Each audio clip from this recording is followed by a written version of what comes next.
Welcome to Dave Talks Ball in this October 3rd, 2024 episode, folks. It's Thursday night. You know all the feels. It's prediction night. We throw it out all on the line. We're having money-making weekend. A lot of predictions, a lot of statements being made tonight. I can't wait to bring it to you. We're going to get into this pretty quick, too. We'll talk a little bit. We're going to have Cooper Petagna, national recruiting analyst, host of the 105 guys from CBSSports.net and 247Sports join us. Talk a little Billy Napier. What could Sunday look like for Billy if he were not to make it? What would potentially Sunday look like for Billy Napier if Florida were to drop it to in-state foe UCF and Gus Malzahn? Also talk a little bit about what is the Deuce Knight commitment, flipping from Notre Dame, the George County quarterback at the 2025 class. Heading to Auburn. What does that mean? Does Auburn still need to go get another quarterback? We will discuss players we aren't talking about right now and more, folks. But before we get to it, let's thank our sponsors. Thank our sponsor, Roback. Go to roback.com and use code SECU for 20% off your first purchase, guys.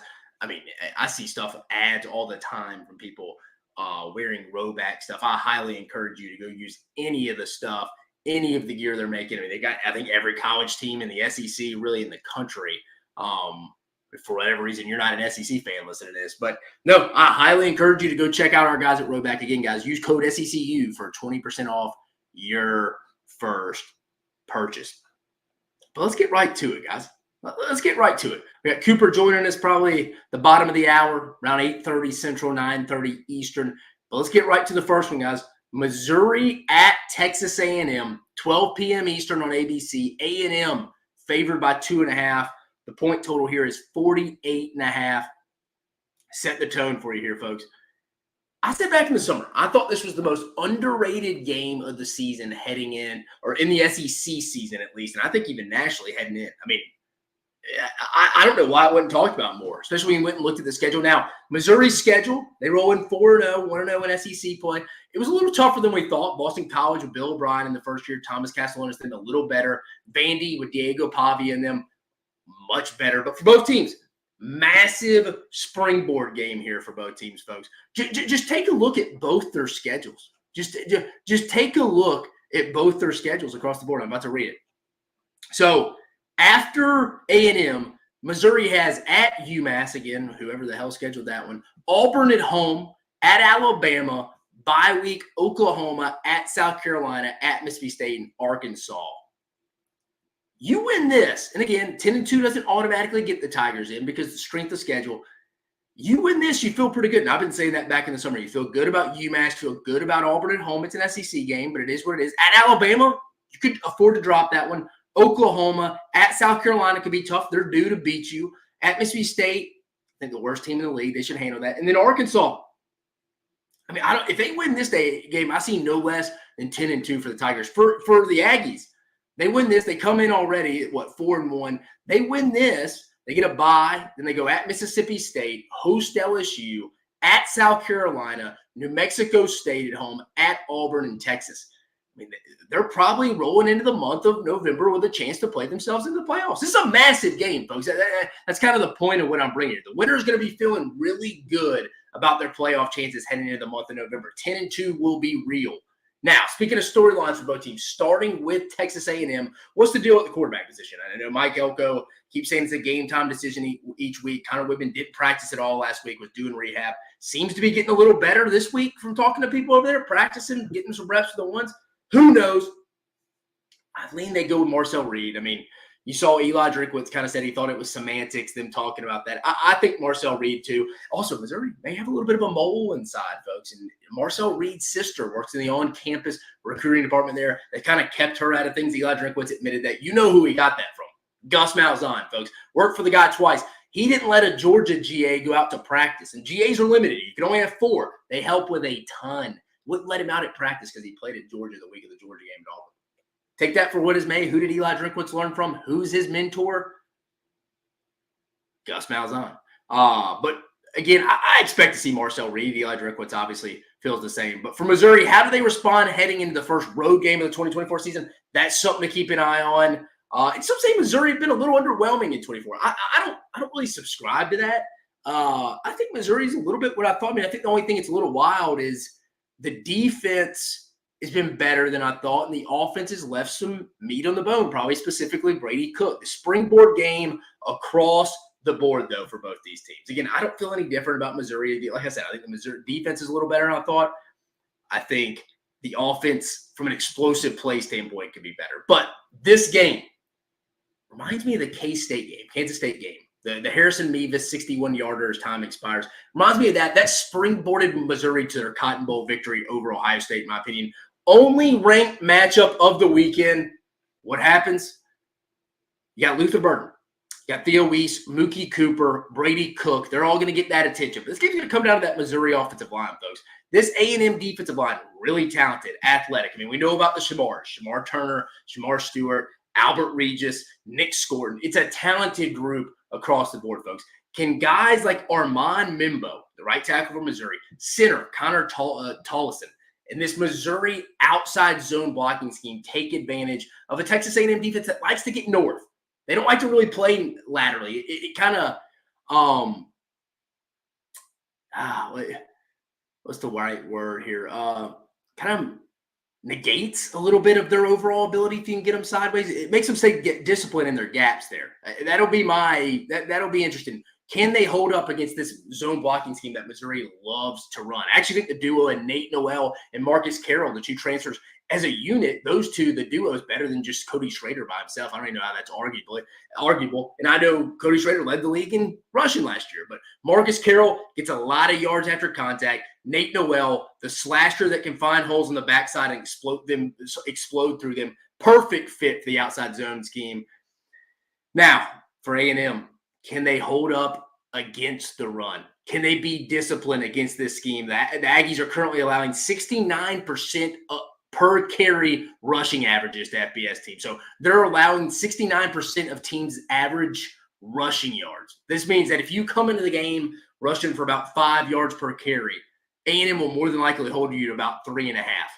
So they're giving up some. But the scary part for A&M will be if Missouri can establish the run game and then the play action over the top becomes even easier with guys like Luther Burden and the rest of the Missouri wide receiver unit, especially if A&M's adding defenders into the box from the secondary spot.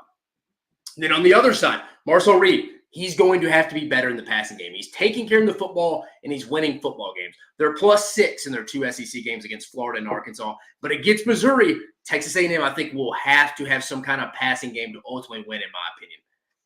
Keep this in mind. Marcel Reed has not thrown for over 180 yards in 3 starts, folks. He's not thrown for over. He's 3-0. He's not turned the ball over, but he's been in that 168, 172, 175 range. The Missouri defense, folks, on the other end, it's better than expected so far with first-year DC Corey Batoon. At the end of the day, I think A&M creates some plays on the ground with Le'Veon Moss and Amari Daniels, but they won't create enough plays in the passing game. I think to ask Marcel Reed to totally flip that switch and become an explosive playmaker through the air, which I think he's going to have to because A&M's defense is good, but they're prone to explosive plays. I think this Missouri offense, I know it's their first road game. Brady Cook essentially said practice is louder than Kyle Field. I don't know why you would say that. Mike Elko is encouraging that, gets out to the 12th man. You're only asking for it to be louder. But in Missouri's defensively, they've seen similar quarterbacks to Marcel Reed. I don't think they're going to be able to run. Diego Pavia, he runs a lot. Thomas Castellanos from BC runs a lot. They've seen this. I think those 2 games against Boston College and Vanderbilt will help the Missouri defense and Corey Batoon prepare for this. This had to help them in a week of preparation. I think Missouri's too good offensively to be completely held in check. Give me Missouri, folks. Low-scoring affair, 28-20 Missouri. I just think, again, I've changed my ways of thinking over the last 3 or 4 years in football. Again, I love not turning the football over. I love running the football. But in today's college football, it's in 2008, 2009 anymore. You have to generate explosive plays at some point. Obviously, taking care of the football, being good in the red zone, running the football, stopping the run, that always wins in football. It travels. But I think to ultimately win big games against other good teams, again, Arkansas and Florida are average to below average teams right now. They beat themselves. If you want to beat a good team, you have to be explosive through the area. I just don't see that just magically flipping this week. Give me Missouri in a 1-score game, 28-20. Next, Tennessee at Arkansas. Tennessee currently favored by 13.5 in this one. Point total 56.5. 7:30 p.m. Eastern Standard Time Zone on ABC. Like I said, Tennessee a 13.5 point favorite. Point total 56.5 as we stand right now. Setting the tone for you. If I'm a Tennessee fan, how do you feel about this one? You're really about the only team in the SEC that has not played just a bad game yet. You just haven't played a bad game for whatever reason. I mean, it's a positive thing, but everyone else in the league's kind of reared their ugly head at some point. What do we think about this week? Arkansas is a dangerous team from a standpoint. Is this their last hurrah as just an overall fan base at home? Again, I think for them to get to a bowl game, they got to get one of these next two against Tennessee, which that's a tall task.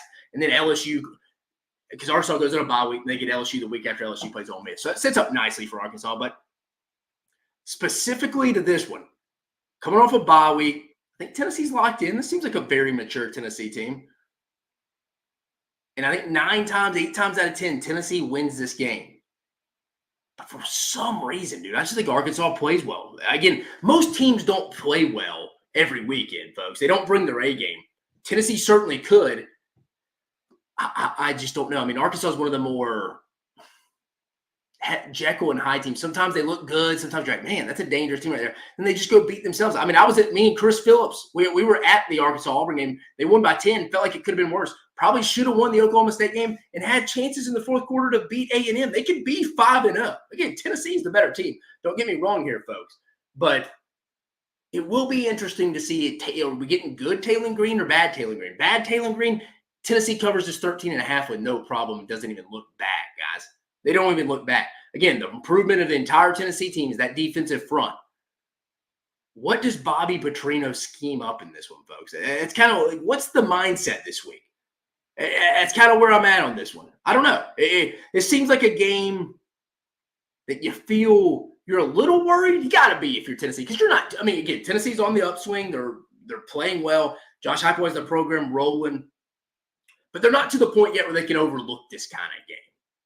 They're just not. I mean, hell, even Nick Saban in 2014, his, 6th, 7th year at Alabama, if it wasn't for Landon Collins just totally abandoning an assignment and reading the play and going to make a pick across the field, they probably lose that game. Again, at Razorback Stadium can be a little dangerous. Granted, Arkansas has not played well there recently. They really haven't. What's going to happen, though? I think this game's close in the first half. I do. I think this game's close to the first half. Would not shock me if it goes in the fourth quarter with a one-score game. But I think Tennessee's going to have to open up a little bit more than they did against Oklahoma. I think Arkansas is probably right now the best team Tennessee's played, or they will be. NC State, below average. Hadn't really been tested with a quarterback. It's not Tennessee's fault. They just play who's in front of them. Oklahoma, they changed quarterbacks in the middle of it. They've been banged up at the receiver spot. And Tennessee handled business. They took their foot off the gas. Let's be honest. We heard Josh Heupel talking to Nico Iamaleava on the field afterwards. That was obvious. That's what happened. But I don't know. It's just a feel. You work in college football long enough. Again, Dave Shoemaker, host on Dave Talks Ball, worked in college football for 9 years. Most of it in the SEC as a personnel director. You just get a feel some weeks. And I would love to talk. I haven't talked to anybody at Tennessee this week. I usually do, but I would love to hear what kind of the vibe is off the bye week a little bit. What's kind of the vibe? Talk to people in Arkansas. They feel a little energized, like the team's got its juice. Of course, Tennessee's a good football team. You're going to get Arkansas's attention with Tennessee coming to town. And it's just a pinpoint. I mean, I think the matchup over here is Tennessee's definitely better on the defensive front than Arkansas is on the offensive line. That's right. Arkansas, for them to be in this in the fourth quarter, the offensive line, which is banged up, is going to have to be playing out of their minds. And that's what happens in college football at times. It's a weird sport. It's not normal. It's like social media. It's like Twitter. It's not the real world. College football is not the real world. Again, it's easy to say Tennessee's going to roll out there and play their A game, A- game. But will that happen? I don't know. I just don't know. You would think Tennessee is going to play a game where they don't play their best but win. But I'll say this. Is this game's gotten closer? I kind of like Tennessee in the 13.5. I'll be honest. I'll be honest. So, again, in our prediction video, Arkansas, Tennessee, me and Chris Phillips did. I think I had Arkansas scoring about 24 points. 2 days sitting on it. Give me Tennessee. Give me Tennessee 34-20, just covering. I think they get a score late to push it over. I could easily be wrong on this one, folks. This is just more of a feel. This is just a moral feel. Tennessee, I mean, I don't really know what the matchup Arkansas would have. Arkansas's wide receiver group is not bad when Andrew Armstrong's rolling. If Taylor Green has time, I mean, if you want to see Taylor Green's ceiling, go watch that first touchdown in their first series to Isaac Tesla. He avoids the pocket, steps up on going away from his body, hits Isaac Tesla in stride for that touchdown for Arkansas to go up 7-0 real fast. That's what Taylor Green you get consistently. But then you also get the one that looks like a deer in headlights. I'll be interested in what Tim Banks, Rodney Garner, Mike Eckler, and Willie Martinez's strategies at defensive staff is this week. But again, if Arkansas can't block up front, it's over. I'm just banking, I don't know, they play with a little bit more juice. I don't really see a real path to victory for Arkansas overall. I just think it's going to be close. It's just a feel. Could easily be wrong. I think Tennessee gets the 34-20 window. Just cover, but the game's closer than the score indicates. UT bag gumps, baby. Knew you'd be in here. Tennessee doesn't let Arkansas score more than 30 points, man. Look at the point total by Tennessee. Arkansas offense isn't gumps. Yeah, I mean, I agree. I don't think Arkansas is going to score 30 unless it's off turnovers. Here's my man Gumps again. Every week, people always say Tennessee's going to show up. They have every time, but they still get the same crap. This week will be the test. They beat the crap out of the team, and then that team sucks. Yeah, Gumps, I don't really think it's anybody just picking on Tennessee. I don't think it's that. Tennessee's the only team that hadn't played an ugly game and still won or lost. I mean, look at Ole Miss against Kentucky last week. I think that's where people are kind of like, all right, it's a road game in the SEC. Arkansas, you feel like maybe running out a little bit out of momentum. They have the home crowd. It's on the road. I don't know. It just wouldn't shock me if Tennessee comes in sleeping a little bit. Maybe not. Maybe I'm wrong. I could easily be wrong. But if I'm a Tennessee fan, I'm not just rolling the balls out here and just cracking open a beer on Saturday night and being like, let me just watch to see how bad we beat these guys. You got to be concerned a little bit. Yeah, Tennessee is not to the point where they can just go beat people. Like just with ease. I think they win this game. I have them covered by half a point. I just don't think it's just, hey, guys, we go to Fayetteville. We go to Razorback Stadium. We're going to go beat the crap out of these guys. No, I don't think Tennessee's to that point yet. Again, you never know in college football, guys. If Tennessee goes and turns the ball over 3 times, all bets are off, dude. I mean, that's what we face in college football. It's not the real world. UT bag gumps. Goalpost gets moved. Oklahoma was supposed to be the team after NC State was the team. Heupel doesn't let these guys sleep.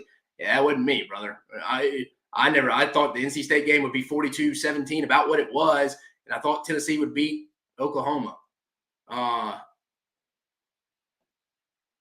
Matt, he wants the next match. Appreciate you listening, Matt. We'll get to it here in just a minute, brother. No, I'm with you, Gumps. I know you're not saying that. Me and you are just going back and forth. But let's go to the next game there. Sorry, Gumps. Ole Miss at South Carolina. 3:30 p.m. Eastern Standard Time Zone, folks. On ESPN. Ole Miss favored by 9.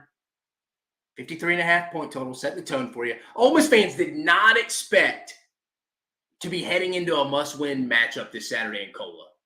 And again, for people who aren't familiar, Cola means Columbia, South Carolina. But it works.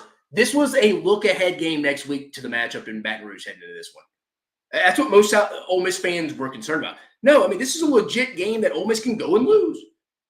Now, if Ole Miss does lose this game, they'll be staring down the barrel of being the most disappointing team in the entire 2024 season, and we are only in week 6.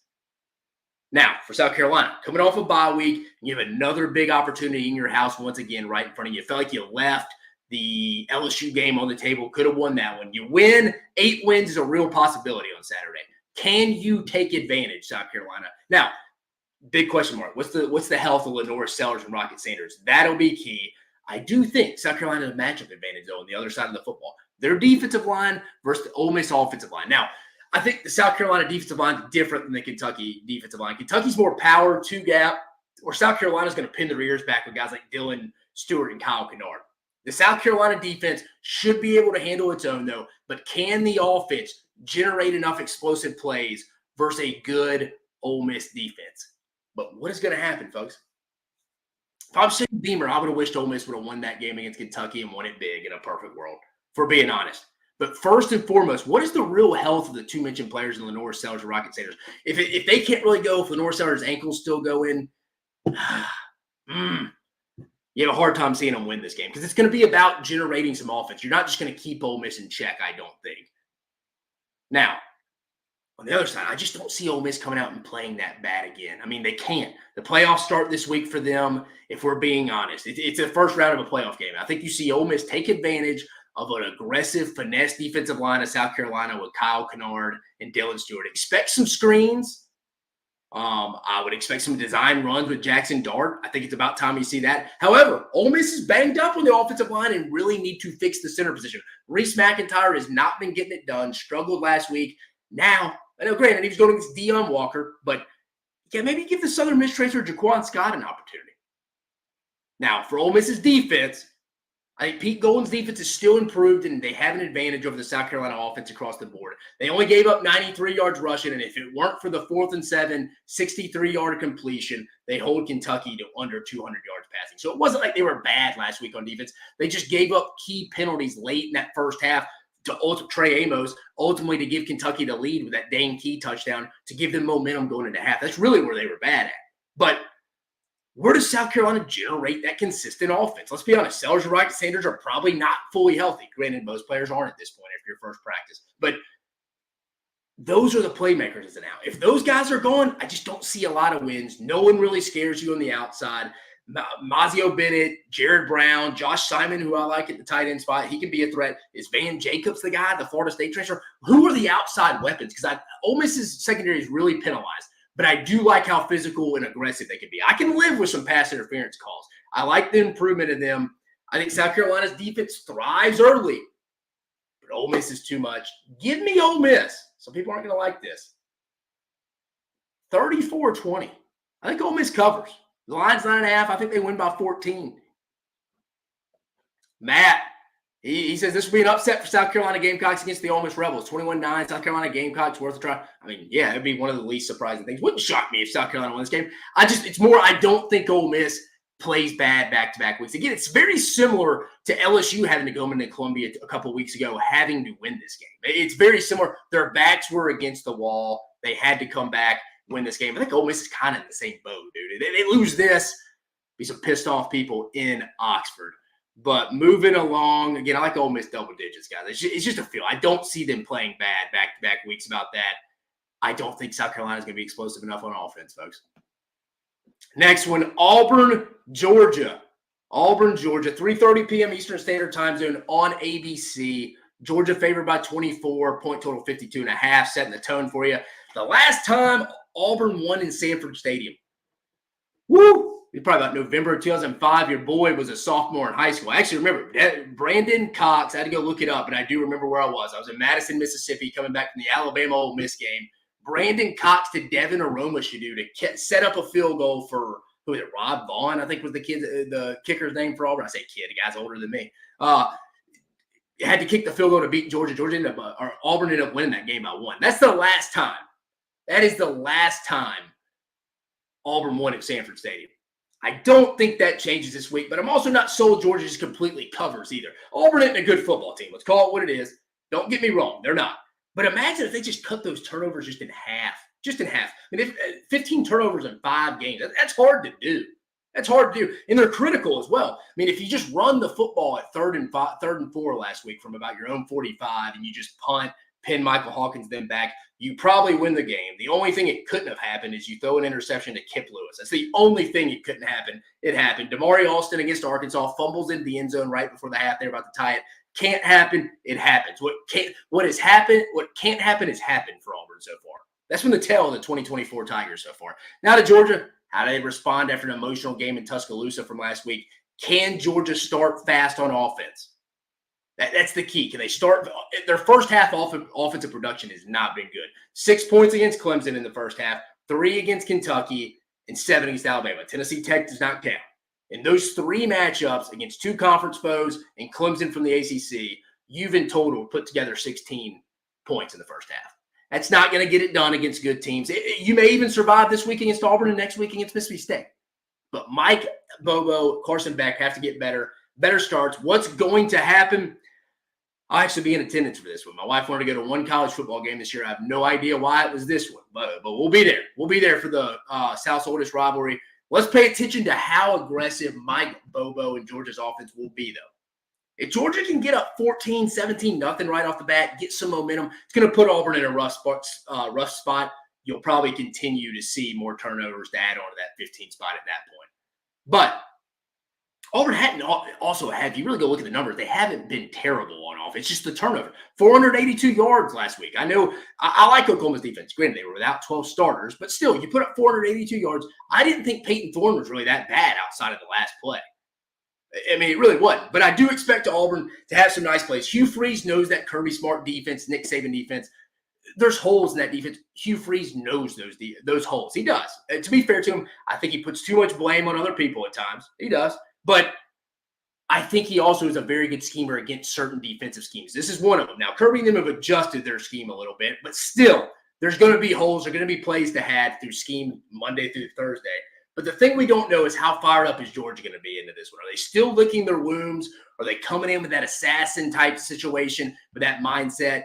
That was their first regular season loss since 2020, guys. Really, nobody on that roster, for the most part, give or take a couple kids, maybe a class, have lost a regular season game. How do you respond? Well, let's be honest. Georgia essentially has 2 weeks to get right here. At home against Auburn, at home against Mississippi State next week. That's no offense to Auburn. It's no offense to Mississippi State. It just is what it is. And that's what we do on the show. We're calling it what it is. Add in Smile London, going to be out as well for Georgia. But I think Georgia comes out a little slow. Game's probably close in the first half. But I think Georgia comes out second half, plays pretty well. I think Georgia wins it something 34-13. Tell me if I'm wrong, folks. Let's check the comments. UT Bags, you're in here. Here we go, Matt. Thank you for listening, Matthew. Auburn will win against Georgia by at least 35-21. That's my upset prediction. You're going bold, Matt. A lot bolder than me. You're calling Auburn to straight up win this game. It'd be the upset of college football. It wouldn't even be close. It'd make the Kentucky Ole Miss upset look like child's play. But I appreciate you listening. UT Bad Gums. Matthew woke up and thought it was upsets across the board, baby. I know he's got South Carolina Ole Miss, which isn't impossible. Auburn, Georgia, I would be shocked, Matt, if that happens. So your bold prediction, I will come back and shout you out on Monday's show if Auburn rolls into Sanford and wins 35-21. If that happens, I'll make you the guest on Monday's show, actually. That'll be the bet. Matt, we'll get together. I'll reach out to you on social media if this actually were to happen. And then the final one, we'll breeze through just one quick one before we get Cooper on here. Alabama at Vanderbilt, 4:15 p.m. Eastern, SEC Network. Alabama favored by 22.5, point total 54.5. Setting the tone. I mean, Kalen DeBoer's first SEC road game. I mean, it'll be a predominantly Alabama home game in Nashville. But really, I mean, what does Alabama kind of look like doing this? They look healthy on the injury report. I mean, hell, Kendrick Law was listed twice. And he's the only guy listed. He was listed twice as questionable. So I don't know what being questionable twice sums up to these days. But, I mean, I think if Alabama wants to beat the 22.5, they will. I think in a perfect world, they'd like to get up big, kind of start establishing that run game, get comfortable and continue with Jam Miller, Justice Haynes. Maybe if Richard Young comes off a little bit of an injury, he could help as well. Start developing that running back depth. If I'm South Carolina, if I'm Vanderbilt with Diego Pavia and the boys, I saw Clark Lee came out at his press conference this week and said that he wants to have 10 total possessions or less in this entire game. Like, talking about them in Alabama. He's going to try to shorten this game. I may try to go throw a shot in deep just to see if Alabama's sleeping. But I get what he's talking about. We'll see Diego Pavia. I like the X factor of the kid rolling into this one. Again, though, I mean, there's not a ton to preview in this one, guys. I really think Alabama handles business. Do they cover? I lean yeah. But give me Alabama, so we're not long-winded here. Give me Alabama. I'm going to go Alabama 42-10. It'll be just under the 54.5 mark, but I think Bama covers. I think you see a lot of Ty Simpson here just to get him ready in case something were to go with Jalen Milroe. You probably don't want to see Jalen Milroe running a lot. And if he is, you want him getting down before a matchup against. Could be a big matchup against South Carolina next week, honestly, at home. If South Carolina were to beat Ole Miss, that's an early kick. But for Vanderbilt, coming off a bye week, again, it's probably Clark. It's not probably. It's Clark Lee's best team he's had in Nashville.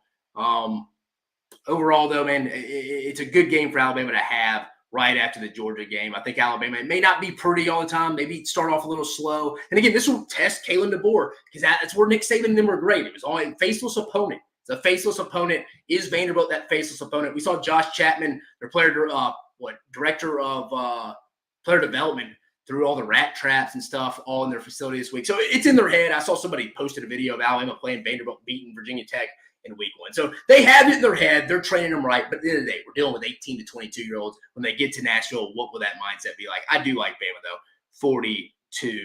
42-10. But let's get in my guy, Coop. Hey, you got me? Yeah, I can hear you, brother. I appreciate you joining. Man, how you doing? You got the juice tonight.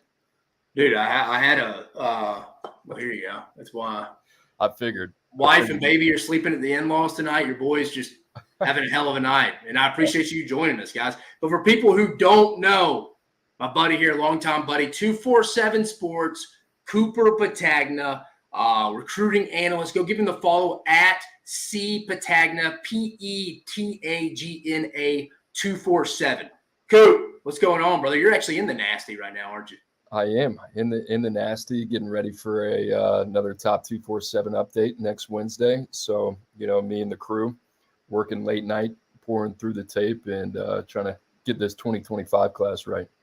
So people, just so they know too, Cooper's not just like a media guy that's been doing recruiting stuff for a while. And that's not a shot at anybody who's been that. There's a ton of people who've seen a lot of football today, but Cooper's actually worked in buildings. So he has the background similar to me.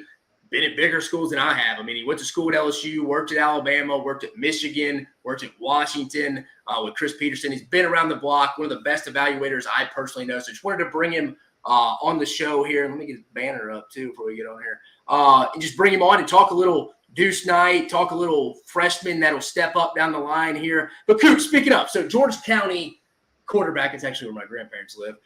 Committed to Notre Dame for a while. Deuce Knight, walk us through that recruitment. Tell me how big of an impact you think he will be for Hugh Freeze and Auburn heading into 2025. And to also add to it, I know it's another question, other layer, third question here. What do you think that sets up the Auburn quarterback room to look like heading into next year? It looks like it's probably going to be a pretty critical year for Hugh. Yeah, I'll knock them down one at a time. The recruitment has been a little bit haywire over the last, I would say, 4 to 5 weeks, just in terms of Deuce Knight obviously flirting with Auburn. He's been on campus multiple times. Our guy Tom Lloyd doing an incredible job tracking that whole thing. So it's felt a little bit inevitable. Obviously, he's been committed to Marcus Freeman in Notre Dame, but it felt like, all right, this is the way that it was going to be going. He's got a good relationship with Hugh Freeze. I think he ultimately, at the end of the day, you can look at a lot of different reasons for why he made the decision to go to Auburn, but I think he wanted to be closer to home, right? And obviously the financials play a part into that, but I think that won out at the end of the day. And I think, this was a decision that I think, at least behind the scenes, that was made a couple of weeks ago. But he was kind of going back and forth. And, I think Auburn did a good job maybe leveraging some quarterbacks against each other. That's where Julian Lewis kind of came into it. Ultimately, Deuce Knight jumps in the boat, gets it done. And in terms of impact, I think this is the interesting part with the industry, right? You got a guy ranked in the top 40. He's a top 5 player at his position. And I think people immediately see, okay, this is the guy that's going to come in and be able to contribute early. And, outside of a handful of guys, we really haven't seen that, right? We've seen guys in year 2, guys like Nico, guys like Arch. Both those guys were ranked the number 1 and 2 players in the country, not even at their position, right? So Deuce Knight is a guy that is, I believe, 9-13 in terms of win-loss record. He's over 65% this year as a passer. He's dealing with the right quad injury. He's only played in 3 games. He started working with a private quarterback coach in March of this year. He is a super raw passer. In terms of the athlete, he's a freak show, right? That's why we like him. 6'4 plus, smooth stroking lefty. He's flashed it. Loved what we saw out of him kind of in that combine setting out at the Elite 11 in LA. But this is a guy very similar to Walker White. If you're Auburn, you're really intrigued with it, because you got a high ceiling guy that's going to take a little bit of seasoning, but there's also a low floor that comes with this as well. So how does it really shake up things for Auburn in terms of 2025? I don't think it should change their outlook at all. I don't think Walker White, Deuce Knight is going to be your quarterback of the future in 2025. I think by 2026, we can start having those conversations, but they need to go out in the portal market and be able to attract one of the best arms out there, which we're going to have to wait and see. And all that stuff is starting early. So that's going to be the fascinating part, right? I think they thought with Peyton Thorne, they could kind of kick the can down the road and maybe reallocate some resources elsewhere. And to their credit, they've done a really good job recruiting. But I think the quarterback position is a little bit more of an issue than they ever anticipated. Yeah, I hear people today like talking about comparing it to a Nico situation. I was even on a Texas show today. I was like, it's not really fair to Nico or Deuce, honestly, because I think you mentioned, you go back and watch the film. He's left-handed. You feel like it's a pretty raw overall prospect, a piece of clay that you could need to mold that Hugh Freeze get him into his system. Nico felt a little bit more, and I know he redshirted behind Joe Milton last year, but felt a little bit more ready-made. Am I wrong in thinking that, Coop? No, I don't think so at all. I mean, Nico is a very instinctual player, and I mean that by the way that not only as a passer and a 3-level passer and the accuracy, but the instincts, the ability to extend plays with his legs. And, Deuce Knight needs reps. I think that's really important for him and needs time to develop.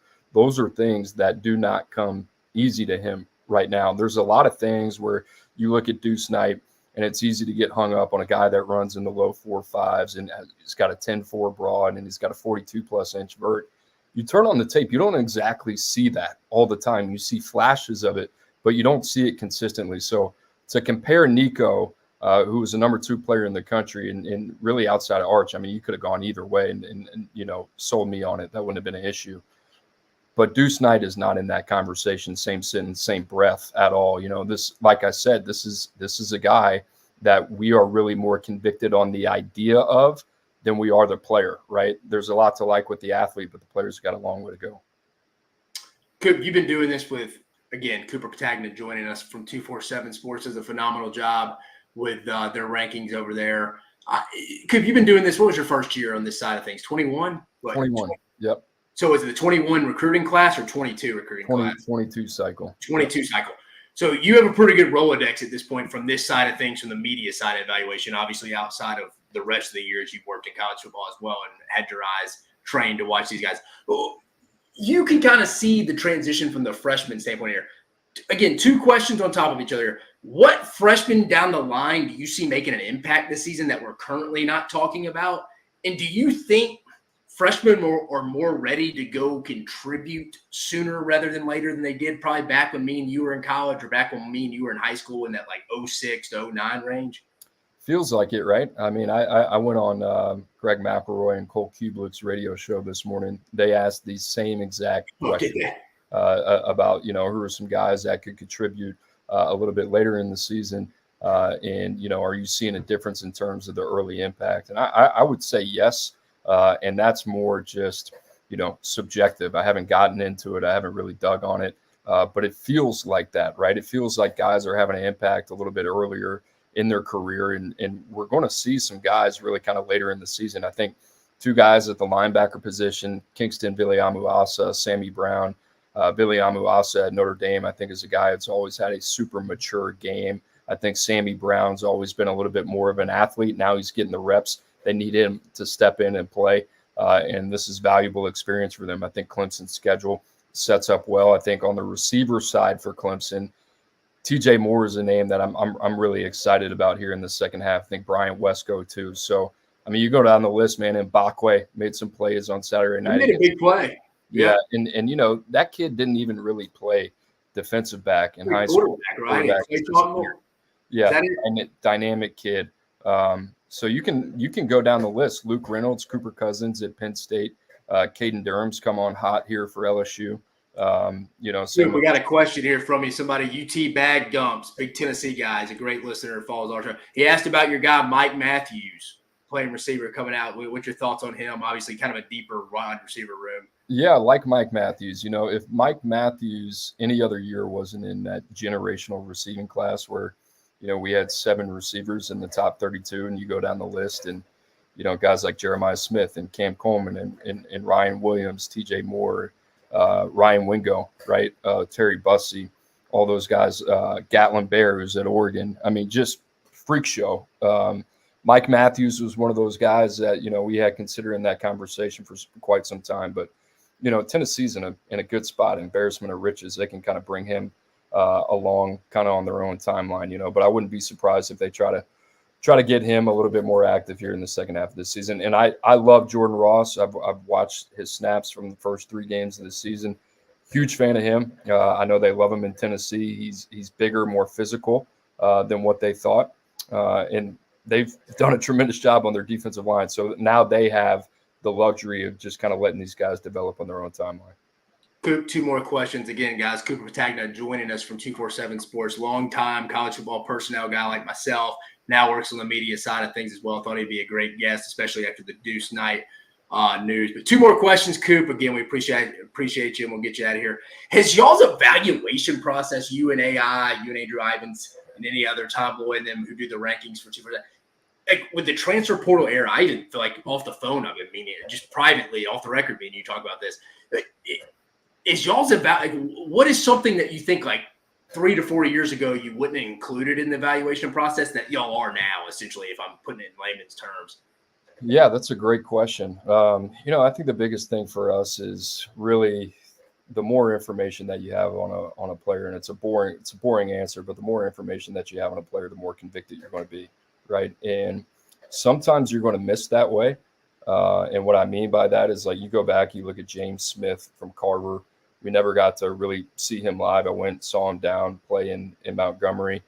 Same with Quavius Rousseau. Never had measurements on any of those kids. And we love the football players, but when you don't have that type of data and you're projecting these kids out to Sundays, 3 to 4 years, not what they're going to be on Saturdays, where you think they're going to get drafted in the NFL draft, it makes it very difficult. I think the other thing that we've kind of brought in is, the genetics piece of this as well. The more you dive in on these kids, a lot of these kids' parents played, mother, father, close relative, the genetics.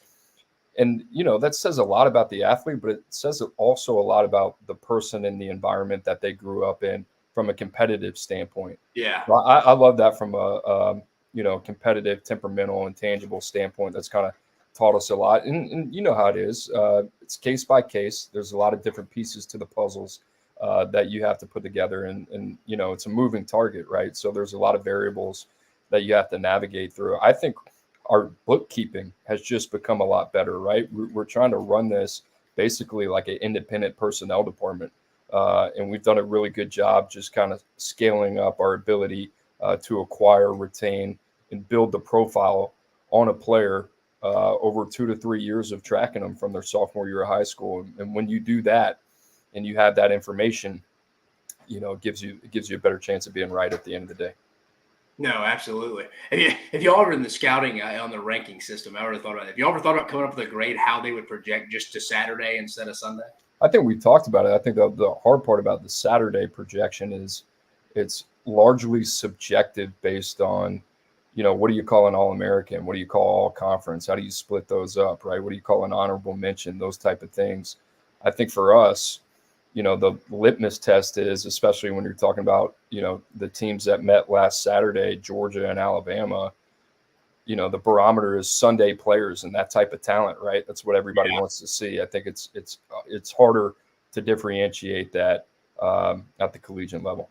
Yeah, I would agree with you. You'd be splitting hairs. You can win with a lot of guys in college football, but it doesn't necessarily mean they're going to go translate, make a career in the NFL, not have to have another job at some point. That's our biggest thing is, we deal with a lot of our conversation that we have, especially with fans that follow their team and obviously passionate about the players that are committed to their programs, or they're hung up on, this guy's at 88 overall or 89 overall. Yeah. That's a high priority free agent, and the exercise that I had to do when talking about a quarterback committed to Miami, Luke Nickel, was let's take a look at all the really good college football players that were undrafted free agents this past year, and guys like Sam Hartman and Brock Purdy was a pick away, right? Mr. Irrelevant. So you can still have a very productive collegiate career on Saturdays and have limited upside in terms of how it pertains to Sundays as well. All right, Coop, last question. I'll put you on the spot here. In your opinion, what is Cooper Petagna's biggest hit in his career from an evaluation standpoint? Like somebody you stood on the table for that you feel like you had to kind of push through a staff meeting, maybe it's with 247 as well, and then also in the other biggest miss, a guy that you were like, I'm sold this dude's going to be able to go put on a show, be a really good player, but it ultimately just didn't work out. I would say the two that I'm the most proud of that, believe it or not, we had a little bit more resistance than you would ever think were Trent McDuffie and Rome Odunze. And, Rome a top 10 pick and McDuffie now an all-pro with the Chiefs. And I mean, McDuffie, till this day, I talk about a lot, was like one of the cleanest prospects I've ever laid my eyes on. Like, you couldn't find any blemishes in his game, maybe outside of the fact that he was just a half an inch smaller than what you wanted him to be. But, played receiver, played running back, was extremely valuable in the return game, had the track and field background, was legit. We're going up against Stanford in that recruitment, which almost makes you just like him more, right? Yeah. So extremely polished both on and off the field. And then Adunze, was a guy who was just kind of an interesting recruitment. He was just kind of sitting out there at Bishop Gorman, had back-to-back 1,000-yard seasons over there at a power program. And everybody goes through there. And you're like, why isn't this guy getting recruited more? And Lincoln Riley, Oklahoma, was on him. But outside of that, he really, really didn't have much of the power players. And when we got involved, we felt like, all right, this is like a Seattle kid. And Seattle kids are kind of unique and different, right? You're up there tucked away in the PNW. It's a NFL city, right? But he was a highly intellectual, super genuine kid that I love being around. And it was a UA camp, I believe, in LA. That Rome went out there, he ran low 4.5s. I think it was sub 4.2 on the shuttle, and tested extremely well, and then had a really good day, just kind of backed it up. And I remember as soon as that video got in the database, sat down with Coach Pete, showed it to him. I said, we got to go, and to his credit, Junior Adams' credit, who now at Oregon, and Junior loved him the whole way. But once we decided to go, we were in a good spot. And then on the flip side, this one's interesting because he wasn't technically in my class, but I would have loved him because we were recruiting him at Michigan. And then when I went to Washington, he was there, but it was Julius Ervin, who was at Servite, the safety. And he was down to Alabama, UW, and, had some NFL ties, I think, with his dad, and super versatile corner, safety, played nickel, did a little bit of everything, played high level of comp. And I was sold on this kid. Great kid, love him to death. I don't have anything negative to say about him. But got to college, was a little bit stiff, just didn't translate the way that we thought. Banged up, dealt with some injuries, and medical DQ. But I love him. Mickey Ayu was another guy that I thought was going to be a program player, help for us, and he was out of the program within a year. And outside of Julius, I think the misses. What I always remember is like misses typically come down to between the ears. Like I that first cycle at 247, it's like I go back and it's Chris Marshall. He's at Boise State. He's been in 3 schools. Keontae Goodwin flamed out, not playing anymore. Anthony Lucas. I think DeAnton Lynn's going to get him right, but we're holding our breath there for a second. I mean, you go down the list. That Texas A&M class, Smoke Bowie was another guy we had highly rated. It's just like, these kids don't love ball, which I think is very difficult for us to kind of find out sometimes. It's tough. It's tough to bet on those guys. So and long story short, I think the character piece weighs into it now more than ever. You got to be careful with it. But, if we're hearing some things that are kind of going haywire, our antennas kind of go up a little bit as well. It's kind of a little bit like a kid. Now, again, I don't really know from a mental standpoint, but I know he's a track and field kid at heart. Is the Nick Harbor kid from South Carolina. Does it ever click from him from a football standpoint? Because like you talked about the measurables and stuff. I mean, double check on all 3 of those across the board from the size, speed. Yeah, and to the defense of many at 247, that was a concern of Nick coming out, was like, does this guy love football? And, I was juiced about the kid, more about the fact that I'm like, all right, if this guy, 3/4 of his ability as a, 5 technique or a stand-up pass rusher, this kid's going to go in the top 10. And then you hear, all right, he's going to South Carolina. He wants to play receiver. He doesn't want to put on the weight. He's got to keep the weight off for track and field. And then it's like, all right, well, are you fully committed to one or like, you know what I'm saying? So did you really give yourself a shot to be the best at it? And, he's immensely talented. He can run. But here's my thing. At the end of the day, Nick Harbor, if we end up missing on that kid, then we missed on a 6'5", 225-pound kid that ran 10.18. and had, double-digit sacks as a junior. So be it. It Well, happens. shoot, I was talking to him too. Taylor Edwards it's like 2 weeks ago. We were talking about Nick Harbor and them taking him. He's like, dude, we'd look like idiots if we didn't take that guy. Nobody in the country would turn. No one's gonna blame you. Yeah. Right. Just take him, figure it out. If it doesn't work, everybody, your hindsight's 2020. You're lying if you have said, "No, man, I wouldn't have taken him. I thought he's soft from a track and field standpoint. I wouldn't have taken the big junior who could run." I mean, he is literally the definition of height, speed, right? I mean, that's what you get taught to do. So. No doubt. Well, Coop, I appreciate you taking the time, brother. I know it's getting a little late here. You got to go continue to do the rankings. Again, guys, 247 Sports, Cooper Petagna, join us. Go give him the follow at C Petagna 247. That is CPETAGNA 247. Coop, appreciate you joining us, brother. Thanks, buddy. See you, man. Good night. Again, guys, Cooper Petagna joined us. One of the best evaluators I've ever worked with. Well, technically, we've never worked. We had a lot of phone conversations. Common friends. We see each other at all these conventions. Thought he'd be great to come on and talk about the Deuce Knight commitment from Auburn, talk about some freshmen that could be. I like the Jalen Mbakwe one. I could see that one as well. Mike Matthews, who our guy Gumps brought up, Tennessee fan wants to know about him. I thought that was a good one as well. But, guys, I wanted to go through one more prediction because Coop got in. He had to get out, so I wanted to push that one up. Last one, let me go back to the banner. We're going to talk a little UCF, Florida as well. I'm going to bring that one up. UCF at Florida. 7:45 p.m. Eastern Standard Time Zone, SEC Network. UCF favored by 2.5. This line is flipped. I think it opened up Florida 2.5. Point total 61.5 now. Setting the tone. Let's be honest, guys. This game's bigger to UCF and Gus Malzahn than the game against Prime in Colorado was last year. To them and to the UCF fans, this is a bigger game. They want to go back-to-back wins against Florida. Now, that game last week, total debacle, but internally, this is going to be UCF Super Bowl.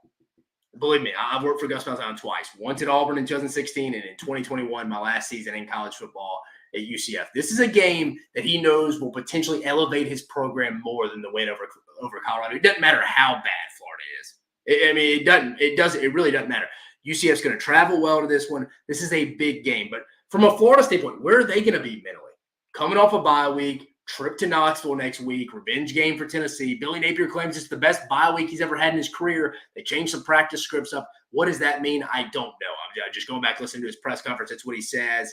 Florida, just a complete unknown coming to this one. I will have a hard time believing anyone wants this game more than UCF's locker room. UCF. Now, their second best receiver, who we signed when I was there, Xavier Townsend, has entered the portal. Redshirting, entered the portal. That'll be interesting because right now their only threat on the outside really is Kobe Hudson. And Travis Hunter took him away last week. But what's going to happen? I'll be honest, I really don't know, and I don't think anyone does. I do know UCF will treat this like a Super Bowl. Florida has more talent across the board. If both teams play to their ceiling, Florida's going to win this football game. But everyone wants to talk about the Florida offense. But what about the defense of Florida? What about Austin Armstrong? What about Ron Roberts? If Florida can't stop the UCF rushing attack, who comes into this one as the second best rushing offense in the entire country, add in Florida if they can't tackle, if they're not filling gaps.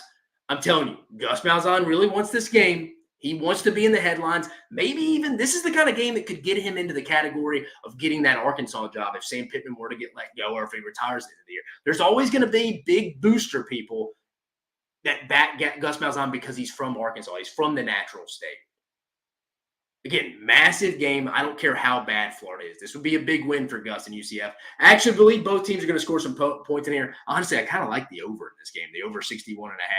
But this one comes down to who plays better on the defensive side of the football. It's Ted Roof, defense coordinator at UCF, versus I think Ron Roberts and Austin Armstrong. I think both offenses have good days. Who protects the football? Complete unknown game. I'm going to go with the team that I know is going to be fired up to be there. Give me UCF in a 34-30 win. It's not even really an upset right now because they're favored by 2.5 at the Swamp. But that tells you where Florida is. UCF is a favorite in the Swamp. It is a 2.5-point favorite coming to the Swamp in year 3 of Billy Napier. Again, this game could go all over the place. I'm taking UCF, though, because I know it's going to be a big game for them. It's going to be echoed throughout the whole week. I mean, honestly, again, if I'm Billy Napier, I'd probably rather them beat Colorado, just like if I was Shane Beamer, I'd rather Ole Miss have beaten Kentucky last week. But I think UCF gets this one 34-30. Let's go to the comments. UT Bags. He liked Coop. Great guest. No, I appreciate you. Ons the Gray's back, baby. My favorite Oklahoma Sooner out there. We're rolling with Hawkins. Brent Venables said they still practice hard to be ready if needed. Hawkins thinks he's bulletproof. Yeah, you're right. He does. Matthew Henson, if Knights win against Florida by 35-30, then Billy will be fired. Yep, that brings me to my next point there, Matt. I'm glad you brought that up. Decent chance Billy Napier's fired on Sunday. Now, most teams don't fire their coach till they go into a bye week. Florida's next bye week's the week before Georgia. So, like, middle of October, a couple more weeks. Do they wait till then? Again, do you fire a head coach heading into Knoxville? Again, it probably won't matter at that point. But again, if they lose this game, I'm with you. I would lean towards it may get to the bye week, but would not shock me if he does not have a job on Sunday. This is the game that would push it over the edge. I think it happens. Oz the Gray said, I think UCF will come ready back. Believe me, I've worked with the guy that's the head guy there. These are the kind of games he gets up for. And they're going to be echoing that all week, saying how big of a game this is for them. The best quote I've heard this year, I put my body on the line for my team, and I'm thankful they're behind me.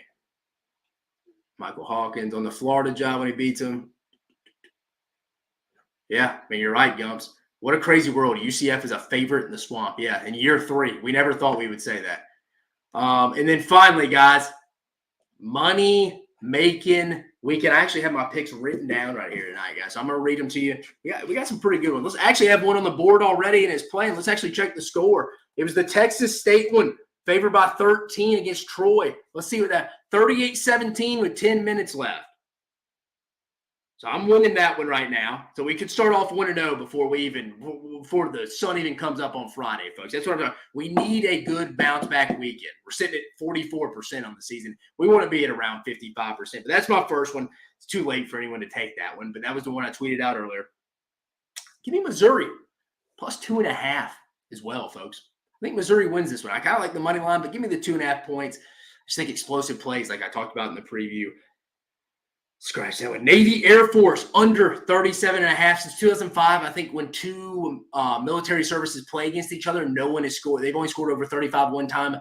Give me the under 35. It may be wrong this time, but I feel like the numbers fit right from looking at it this morning. I'd bet it again. Ohio State minus 19 against Iowa.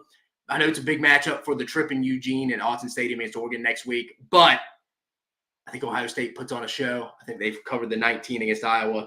Georgia, first half point total under 27.5. Until I see it. Remember, they put up 6 against Clemson, put up 3 against Kentucky. They put up 7 in Tuscaloosa last week against Alabama. Until I see it, Auburn's not bad on defense, folks. I'm going to go Georgia under 27.5 in the first half, team total. Michigan, Washington, give me the under 42. The other one's going to be a low-scoring game. Jed Fish, Sharon Moore, and them. I think it'll be a low-scoring game. Just a feel for that. Pitt, minus 2.5 against a reeling North Carolina team. Give me Pat Narduzzi and the boys in this one. Army, first quarter, minus 2.5. I like the Knights in that one as well. I keep fading Baylor. They bit me one time, but Baylor, Iowa State, under 45.5. ULL, Lafayette, Southern Miss, under 58. And then finally, South Alabama, Major Applewhite and the boys, minus 3 against Arkansas State and Butch Jones and the boys. So just recapping that one for you again. Texas State right now, minus 13. Already bet that one. As we stand right now, G.J. Kinney and the boys, who I worked with at UCF, head coach at Texas State, up 38-17 with 9:40 left. Again, they're going to want to win by double digits. He sees big boosters from other schools looking at these scores in the Sun Belt. He wants to look good because he's trying to go get another job, maybe that Baylor job. But I like Texas State. I like where we're sitting right now. Missouri, plus 2.5. I think they win the game straight up. Tennessee, I just stayed away from this one. I had it minus 13.5. I wasn't going to bring it up, but I wanted to bring it. Again, that would be one if you told me you took Tennessee minus 13.5. I wouldn't hate you for that. I wouldn't hate you. I have them covering by half, but I'm just not going to take it, but I wouldn't hate you for it. Navy, Air Force, under 37. Remember, these military institutes get together, low-scoring affairs. Ohio State, minus 19. I know they go to Oregon next week, but I think they make a statement against a pretty unathletic Hawkeye team. Georgia, first half, under 27.5 until Mike Bobo, Carson Beck get it rolling in the first half against Power 4 competition. Can't go with it. 27.5. It's a lot of points. Michigan, Washington, under 42.5. I think it's a low-scoring game. Pat Narduzzi and the boys against a reeling Mac Brown Tar Heel team. Give me Pitt minus 2.5. Army, first quarter, minus 2.5. Feel good about that one. Baylor, Iowa State under 45. ULL, Southern Miss under 58. And South Alabama -3 against Bush Jones and Arkansas State. I mean, I'm loading up on the Sun Belt this week. 1, 2, 3. We got three. But I feel good. Overall, we got 1, 2, 3, 4, 5, 6, 7, 8, 9, 10. We got 11 games on the board. This is the week we're going to turn it around, folks. Let's go to the comments before we get out of here.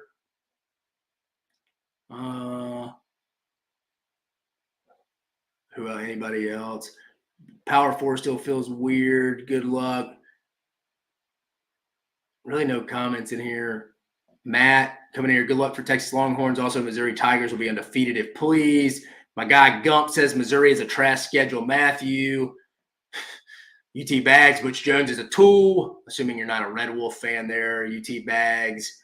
UT Bags. I slid it at 17 on FanDuel. I raised my payout. What are you talking about? The Ohio State game, Gumps? And then Ons the Gray, my favorite Oklahoma Sooner. Power 4 still feels weird. I wish they would have just formed a 4-16 team playoff. Yeah, I mean, you saw the Big Ten SEC meeting in Nashville to talk about a potential 70, 72 team super power conference. I don't want to talk about that. It's college football season. We actually have games to discuss. But those are my money-making bets. Guys, I thought we had a pretty good episode. We caught it right at an hour. We're usually going 15 minutes over. Got right to predictions. We got Missouri getting the big win in College Station this week, setting up well for them to have a real shot heading into the college football playoff or going to the college football playoff heading into the month of November. Next one, I think Tennessee. If I'm a Tennessee fan, I feel good, but a little concerned because my team's the only team out of the 16 that hadn't played a bad game yet. Does that happen in Fayetteville and probably one of Arkansas's last hoorahs, I would feel. I got Tennessee winning it, though, covering by half a point.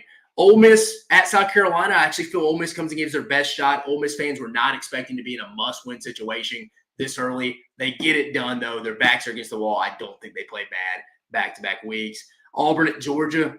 Kind of like it to be close in the first half. Again, though, Auburn has not won there since 2005 when I was a sophomore in high school. Brandon Cox, Devin Arumashadu setting up that game-winning field goal for Mr. Vaughn back in 2005. Most people don't even remember that. I'll be there, though. Me and my wife will be there. Georgia -24 in that one.